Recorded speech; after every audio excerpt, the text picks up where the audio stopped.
Mas, kalau bicara agama kan tentu semua agama mengajarkan kebaikan ya Mas ya. Tidak ada satupun agama yang mengajarkan yang tidak baik. Meskipun banyak sekali yang beranggapan bahwa ada agama yang sesat, ada agama yang benar. Nah, itu kan tentang pemahaman masing-masing agama ya Mas ya. Intinya semua agama pasti mengajarkan kebaikan. Akan tetapi penerapannya justru ya para pelakunya ini perilakunya nggak benar Mas. Padahal agamanya mengajarkan kebaikan dan melarang keburukan, tetapi tidak demikian Mas. Ini apa yang menyebabkan kenapa kok bisa pelakunya melanggar ajarannya sendiri Mas? Ya, terlepas itu dilakukan dengan kesadarannya atau tidak ya.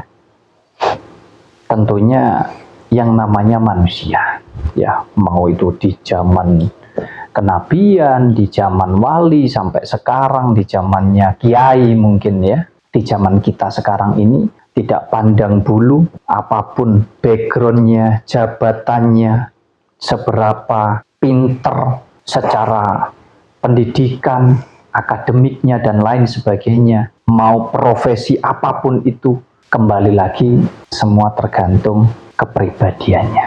Nah, kalau kita bicara agama, tentu semua agama mengajarkan bagaimana kita bisa mengetahui antara hal yang baik dan yang tidak baik. Artinya apa? Artinya agama pasti mengajarkan sesuatu hal yang baik.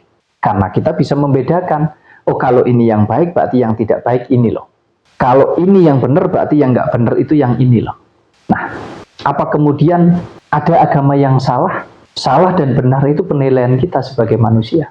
Yang jelas kalau di sini kita bicara tentang tata cara, tentang aturan di dalam sebuah agama, pasti sudah banyak pertimbangan di sana. Ada konsekuensinya masing-masing, di mana apa yang diajarkan di suatu agama ya pasti mengajarkan tentang hal yang baik dan hal yang benar. Untuk kita mengetahui hal yang nggak baik dan yang nggak benar. Nah, tetapi memang pada kenyataannya bukan agamanya yang membuat masalah Mas Yahya, tetapi pelaku daripada agama tersebut. Pelaku agamanya ini loh yang melakukan kesalahan. Biarpun tidak semua, tapi banyak kenyataannya begitu. Hanya karena terjebak di syariatnya saja, di aturannya, di tata caranya, sehingga dengan mudahnya mengolok-olok, menghujat, bahkan menyakiti, bahkan saling membunuh satu dengan yang lain. Karena apa? Ya karena memang persepsi setiap individu ya di dalam mencerna, memahami, mengerti tentang isi daripada apa yang diajarkan di setiap agama ini bisa berbeda-beda Mas Yahya. Yang di agama Kristen mungkin cara mencernanya juga berbeda-beda. Kalau ibaratnya sebagai jemaat ya mengikuti apa yang menjadi arahan atau petunjuk daripada pemuka agamanya. Artinya jemaatnya mengikuti pendetanya. Bahkan kadang tidak ditelaah ini lebih dalam. Benar atau tidak, dipertimbangkan baik buruknya, dipertimbangkan dalam segala aspeknya. Yang penting ikut aja. Bahkan yang di Islam pun juga demikian. Antara pemuka agama yang satu dengan yang lainnya bisa jadi berbeda. Contohnya di dalam melafalkan bacaan saja Mas Yahya. Antara lulusan dari pondok pesantren A dengan pondok pesantren B bisa jadi berbeda Mas Yahya. Gerakan ritual di dalam menjalankan sholat pun juga bisa jadi berbeda Mas Yahya. Nah belum lagi kalau kita bicara dengan negara-negara di luar sana, ya bisa jadi malah jauh berbeda juga Mas Yahya. Kita kemudian hanya mengikuti saja. Ya jatuhnya kita hanya ikut-ikutan di dalam ritual itu. Kita tidak mencari lebih dalam tentang apa maknanya, apa sih artinya sholat, apa sih artinya bacaan ini dan lain sebagainya. Maknanya apa yang terkandung di dalamnya yang bisa kita ambil intisarinya. Kita nggak mau mempelajari ke sana Mas Yahya. Tapi kita hanya terjebak ikut-ikutan. Oh kalau sholat ini begini loh gerakannya, lafalnya begini. Nah kemudian ditambah lagi dengan adanya kepentingan-kepentingan di dalamnya. Sehingga di dalam menjalankan apa yang diajarkan di suatu agama bisa jadi berbeda-beda. Ada yang saling membunuh, Mas Yahya, jadi teroris dan lain sebagainya. Itu dari sudut pandang kita salah kan itu. Tapi dari sudut pandang mereka itu yang paling benar, Mas Yahya. Lalu kemudian apakah kita bisa memaksakan kehendak itu? Tidak bisa. Itu kehendak yang memang mereka kehendaki seperti itu, sesuai dengan pemahaman mereka. Nah, justru kita ini loh dituntut sadar itu supaya kita bisa menempatkan itu secara luas, supaya bisa diterima secara luas juga, Mas Yahya. Jadi tidak hanya melihat dari satu sudut pandang saja, tentang agama saja, tidak. Karena hidup kita ini nggak melulu tentang agama saja gitu loh, Mas Yahya. Ada banyak hal. Jadi kalau kita terjebak di sana, ya memang jatuhnya kita jadi justru apa ya, mungkin bisa dikatakan kita terpecah lah, Mas ya. Makanya saya sering katakan bahwa agamanya nggak salah, tapi yang salah pelaku daripada agama tersebut. Ya, karena ya pelakunya manusia, Mas ya. Jadi di dalamnya ada banyak kepentingan, cara berpikirnya berbeda-beda dan kita tidak bisa memaksakan itu. Tetapi akan sangat sayang ketika ini tidak bisa ditempatkan di satu tempat yang bisa diterima oleh semua supaya keseimbangan kehidupan ini bisa tercapai gitu loh, Mas.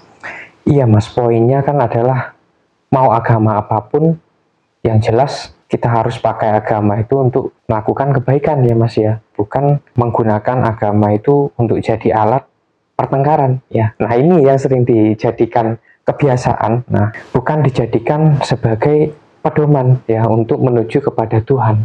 Ini justru tidak sesuai dengan tujuan daripada agama itu, Mas. Melenceng sebenarnya ya, Mas. Iya, Mas Yahya, ya. Itulah kenyataannya. Jadi kalau kita nggak paham, makanya nggak paham antara konsep beragama dan konsep bertuhan, jatuhnya begitu. Seolah-olah sudah beragama ini sudah pasti bertuhan. Tetapi mewujudkan itu semua di dalam kehidupan kita tidak mampu. Ya, merasa paling paham agama, tetapi kenyataannya kita tidak memahami isinya. Sehingga seolah-olah kalau sudah beragama sudah pasti benar.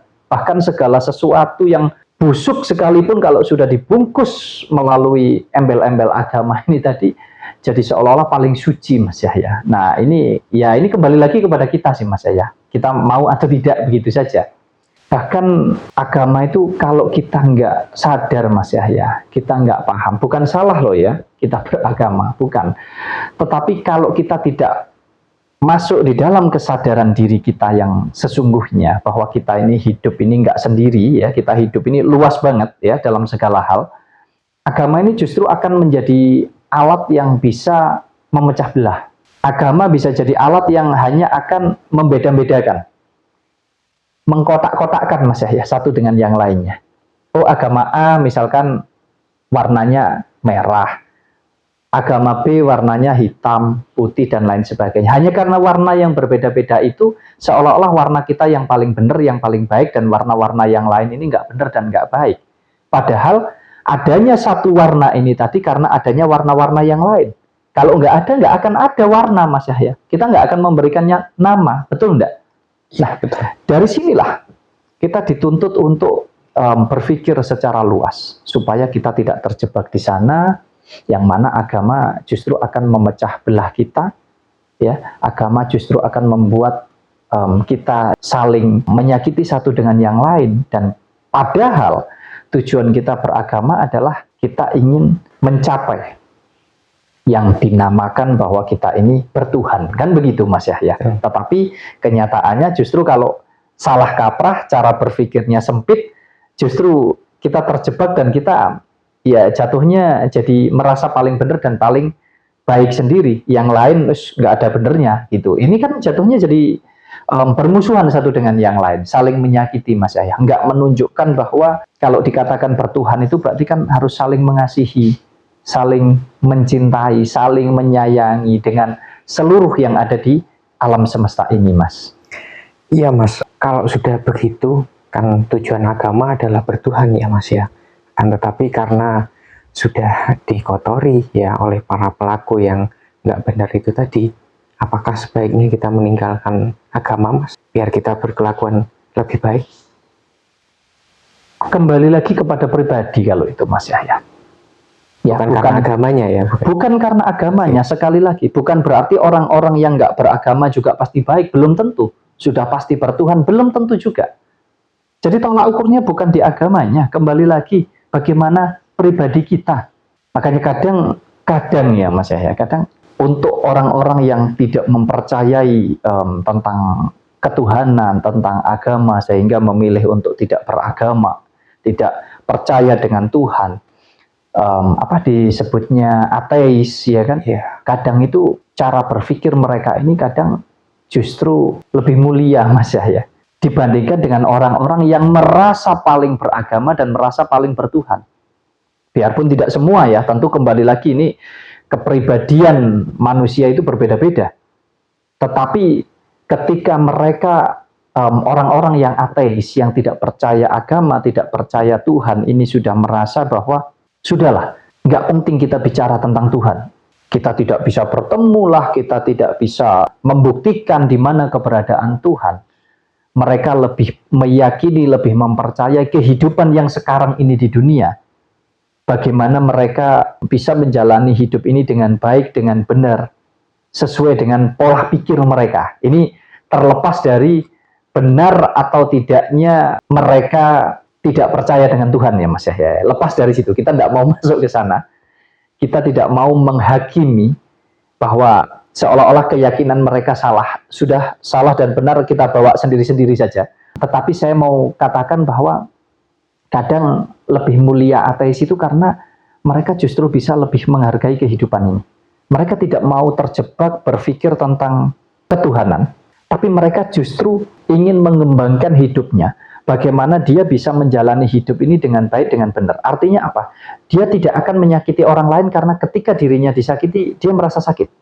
Jadi dia akan berusaha membahagiakan dirinya sendiri, berusaha membahagiakan keluarganya, dan dia tidak mau istilahnya tidak mau saling merugikan lah, tidak mau saling menyakiti lah satu dengan yang lain. Jadi mereka lebih sudah berpikir individu saja. Justru jauh lebih baik karena mereka tidak mau mengganggu ketenangan orang lain. Apapun perbedaan di antara mereka. Jadi kamu mau beragama apapun silahkan, yang penting kamu baik dengan aku baik dengan kamu. Ini dalam hal apapun. Ya, sedikit banyak yang saya ketahui mungkin tentang orang-orang yang menganggap diri mereka ateis itu begitu Mas Yahya. Jadi lebih ke bagaimana mereka bisa mencintai, mengasihi, menyayangi, ya, artinya menjaga dan merawat seluruh kehidupan ini tanpa dia berpikir tentang mau nanti masuk surga, mau nanti masuk neraka, mau nanti diterima Tuhan atau tidak, bahkan dia nggak percaya tentang Tuhan. Ya kenyataannya mereka justru bisa lebih menghargai kehidupan ini. Artinya bisa menjaga kerukunan. Jadi kadang ya dari sisi kehidupan duniawi mungkin itu jauh lebih baik. Tapi terlepas dari itu, apakah yang mereka lakukan dengan mereka tidak meyakini keberadaan Tuhan itu hal yang benar atau hal yang salah, saya tidak mau masuk ke sana. Itu sudah ranah yang sangat individu sekali, sangat pribadi sekali Mas Yahya.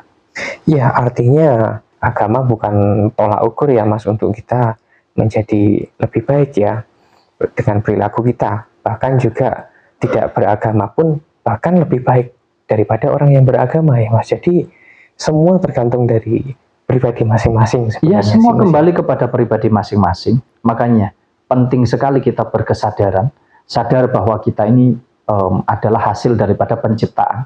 Penciptaannya siapa? Penciptaannya Yang Maha Kuasa atau Sang Maha Pencipta. Nah, dari sinilah kita dituntut untuk kita bisa mengasihi dan menyayangi segala sesuatu yang ada di dalam kehidupan ini, di seluruh jagat raya ini Mas Yahya. Makanya kalau agama dijadikan tolak ukur bahwa orang yang beragama sudah dipastikan mereka pasti baik, saya rasa tidak ada ahli agama memperkosa, tidak ada ahli agama korupsi, tidak ada ahli agama menipu, ya, dan lain sebagainya. Nah, inilah yang harus kita jadikan dasar bahwa ternyata semua kembali tergantung pribadi kita masing-masing. Beragama belum tentu baik, tidak beragama juga bukan berarti jelek. Tetapi setidaknya bagaimana kita mampu menjalani hidup ini supaya ketemu keseimbangannya Mas Yahya. Kita hidup bagaimana kita mensyukuri hidup kita bahwasanya kita yakin hidup ini bersumber daripada sumber kehidupan yang kita yakini itu sebagai Tuhan, dan bagaimana kita bisa menjalani kehidupan ini yang mana kita juga menjalani kehidupan yang nyata ini gitu loh Mas Yahya. Artinya hidup di dunia ini, bagaimana kita mampu menjaga keseimbangannya. Makanya sering saya katakan, tidak hanya hubungan baik dengan sesama manusia saja yang harus kita jaga, tetapi dengan alam semesta juga penting. Karena ketika kita mampu menjaga dan merawat hubungan itu dengan baik, maka seluruh isi jagat raya ini juga akan memberikan kebaikan kepada kita.